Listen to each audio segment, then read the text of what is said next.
고린도는 지금의 그리스 지방입니다. 1절을 보니까 아볼로가 고린도에 있을 때 바울이 윗지방으로 다니면서 에베소에 왔다고 합니다. 사도행전 저자 누가가 본문 서두에 아볼로를 언급한 이유가 무엇인지 알기 위해서 잠시 아볼로에 대해서 말씀드리겠습니다.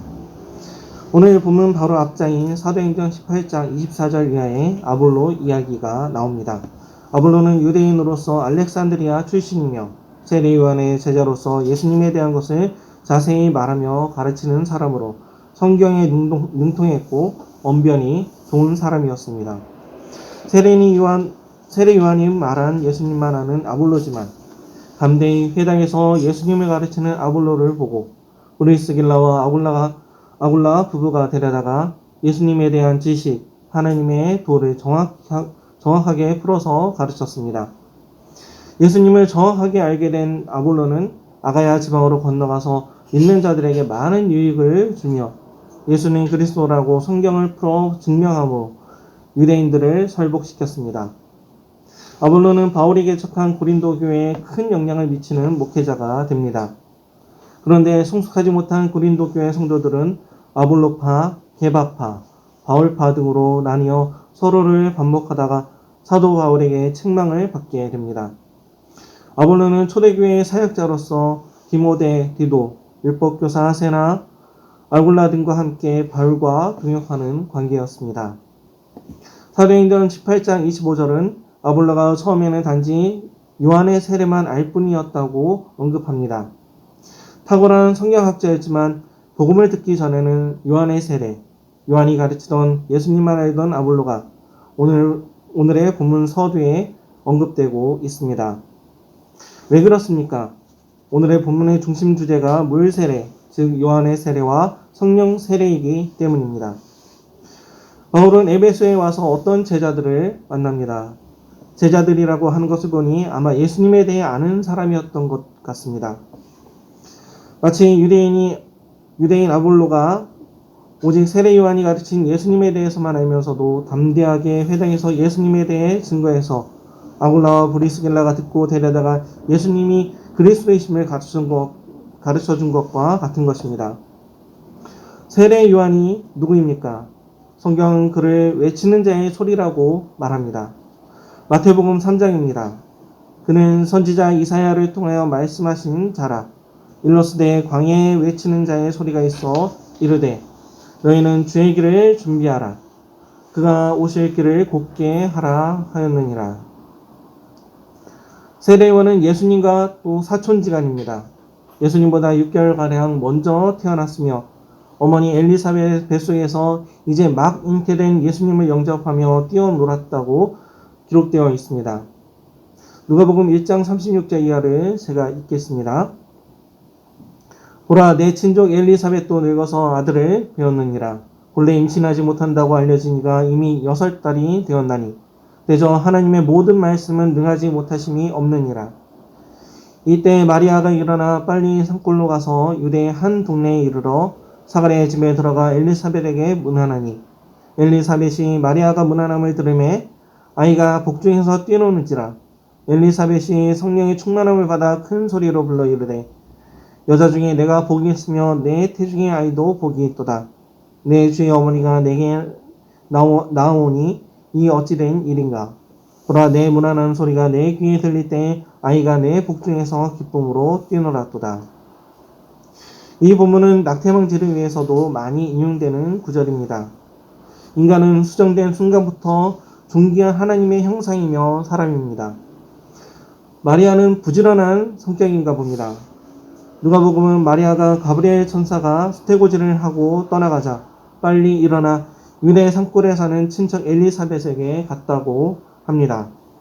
수태고지를 받자마자 임신되었을 테니 뱃속에 아기 예수님은 며칠 되지도 않은 수정란이었을 것입니다. 그런데 이 아기 예수님을 보고 6개월 된 세례 요한이 뱃속에서 하나님의 아들 예수 그리스도를 알아보고 기쁨으로 뛰어놀았다고 합니다. 이번 미국 대선에 몇 가지 눈에 띄는 선거 공약이 있습니다. 그 중에 민주당의 정책과 부통령 후보인 카말라의 발언은 제게 충격으로 다가왔습니다. 여성의 인권을 존중한다는 미명하에 출산 중인 아기도 산도에 걸려있는 상태면 낙태가 가능하다는 내용이었습니다. 낙태는 살인입니다. 가장 연약한 인간에 대한 가장 손쉬운 살인이 바로 낙태입니다. 낙태는 여성의 인권을 보호하는 것이 아니라 손쉽게 속여서 여성을 살인자로 만드는 극악한 죄악입니다. 인간은 수정된 순간부터 사람인 것입니다. 이번 대선의 결과는 아직 나오지 않았습니다. 우리는 계속해서 기도해야 합니다. 이 세례 요한에 대해서 예수님께서는 여자가 낳은 자 중 가장 큰 자라고 했습니다. 광야에서 외치는 자의 소리가 되어 예수님께서 오실 길을 예비한 세례 요한은 온 유대 지방과 예루살렘 사람이 다 나아가 자기 죄를 자복하고 자신이 죄인임을 인정하며 세례를 받게 했습니다. 죄인인 것을 인정하는 것은 구원의 관문에 들어서는 첫 걸음입니다. 자신이 죄가 없다고 하는 사람은 예수 그리스도의 대속의 피로 정결함을 받을 수 없습니다. 그러므로 세례 요한이 회개 세례를 전파하면서 모든 사람이 자신이 죄인임을 인정하게 한 것은 죄사함의 복음, 십자가의 복음을 받아들일 수 있도록 하는 가장 중요하고 커다란 준비, 예비가 되는 것입니다. 물론 그 이전에 모세가 하나님께 율법을 받아서 이스라엘 백성에게 지키라고 주어 율법의 의로는 구원받을 사람이 천에 없다는 것을 알게 한 것이 십자가 대속의 복음으로 인도한 길잡이 모학 선생이 되었습니다.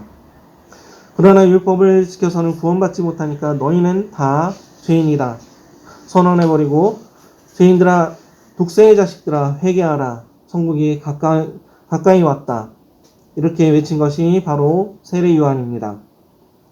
그래서 예수님께서 누가복음 7장에 보라 내가 내 사자를 내 앞에 보내노니 그가 내 앞에서 내 길을 준비하리라 한 것이 이 사람에 대한 말씀이라 여자가 낳은 자 중에 세례 요한보다 큰 사람이 없다고 한 것입니다. 기록된 대로 세상 죄를 지고 가는 하나님의 어린 양 예수 그리스도의 대속의 피를 통해 주홍같이 붉은 죄 사망 권세 안에 묶인 죄의 족쇄가 드러나고 씻어지고 풀어지는 능력이 바로 복음인 것입니다. 세례 요한이 베푼 세례는 회개의 세례, 물 세례라고도 하는데 이는 예수 그리스도를 믿음으로써 받게 되는 성령의 세례, 불 세례와 비교되는 말씀인 것입니다. 누가복음 3장 15절 이하입니다. 백성들이 바라고 기다림으로 모든 사람들이 요한을 혹 그리스도신가 심중에 생각하니 요한이 모든 사람에게 대답하여 이르되 나는 물론 너희에게 세례를 베풀거니와 나보다 능력이 많으신 이가 오시나니 나는 그의 신발끈을 풀기도 감당하지 못하겠노라. 그는 성령과 불로 너희에게 세례를 베푸실 것이요. 사도행전 1장 5절입니다. 요한은 물로 세례를 베풀었으나 너희는 몇 날 못되어 성령으로 세례를 받으리라. 그러면 성령의 세례, 불세례는 무엇일까요? 처음 성령이 임하시던 오순절에는 불이 갈라지는 혀와 같이 각 사람에게 임하고 각 나라의 언어로 하나님의 큰 일을 증거하는 역사가 일어났습니다. 가시적으로 또 급하고 강한 바람 소리 같은 소리까지 시청각을 동원한 엄청난 성령의 역사가 있었습니다. 성령의 충만함을 받은 모든 사람들은 나가서 담대히 50일 전에 너희가 이 예루살렘에서 죽인 예수가 그리스도시며 그가 세상의 모든 죄를 지고 가는 하나님의 어린 양이다. 그 예수가 십자가에서 죽으면서 흘린 피가 우리 죄악을 씻는 대속의 피다. 우리는 그가 하늘나라로 승천하는 모습을 보았다. 그리고 지금 우리는 예수의 영인 성령 하나님께서 우리 안에 계시다. 우리가 하나님이 거하시는 성전이다.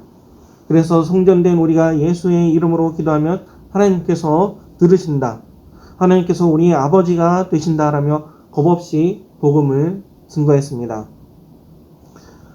불세례, 성령 세례가 무엇입니까? 제가 어릴 때는 방언이 유행이었습니다. 그러더니 대학 다닐 즈음에는 치유사역이 유행이었습니다. 그리고 더 나이가 들어 목회를 할 때는 교회부흥, 치유사역, 심지어 신사도 운동이 유행이었습니다. 이웃교회 총친 신대원 출신의 목사님이 계셨습니다. 그분의 사모님께서 어느 날 질문하셨습니다. 요즘 자기 남편 목사님께서 신사도 세미나에 가서 교회 부흥을 위해 임파테이션 하면서 사람들을 쓰러뜨리는 연습을 하는데 자신이 보면 이상하다는 것이었습니다. 당연합니다. 신사도 운동 교회 부흥을 빙자로 한 능력 전도의 방법은 이단입니다.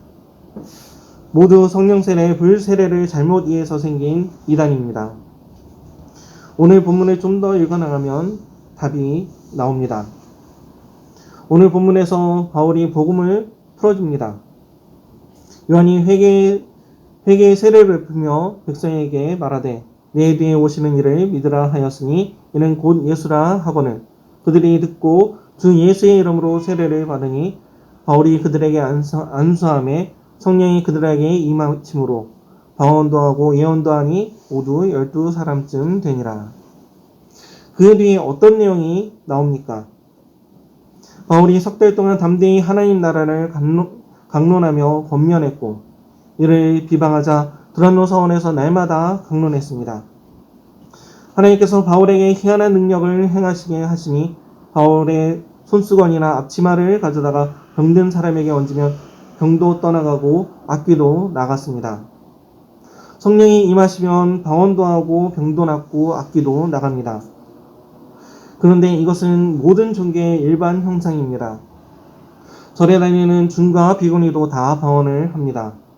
이슬람과 힌두교도 방언을 합니다. 병도 고치고 예언도 해서 잘 맞춥니다. 영의 능력으로 질병을 고치거나 못 알아듣는 말을 하는 것은 모든 종교에서 나타나는 일반 현상인 것입니다. 능력이 나타날 때 정말 불세례, 성령세례인지 아니면 악기가 들려서 방언하고 병도 고치고 하는 것인지 분별해야 합니다. 오늘 본문 더 아래를 보면 바울의 능력을 보고 마술을 하며 떠들던 유대인들이 시험 삼아 망령되이 악령 들린 자들에게 예수의 이름으로 명하노니 물러가라 하면서 돌아다녔습니다. 마귀가 떠나기도 했기 때문에 유대의 한 제사장 스게와의 7 아들들도 이 일을 했습니다. 그랬더니 악기가 예수도 알고 바울도 알거니와 너희는 누구냐 하며 악기 들린 사람들이 그에게 뛰어올라 눌러 이겼습니다. 그들은 맞고 상한 채로 벗은 몸으로 그 집에서 도망했습니다. 능력이 나타날 때는 분별이 필요합니다.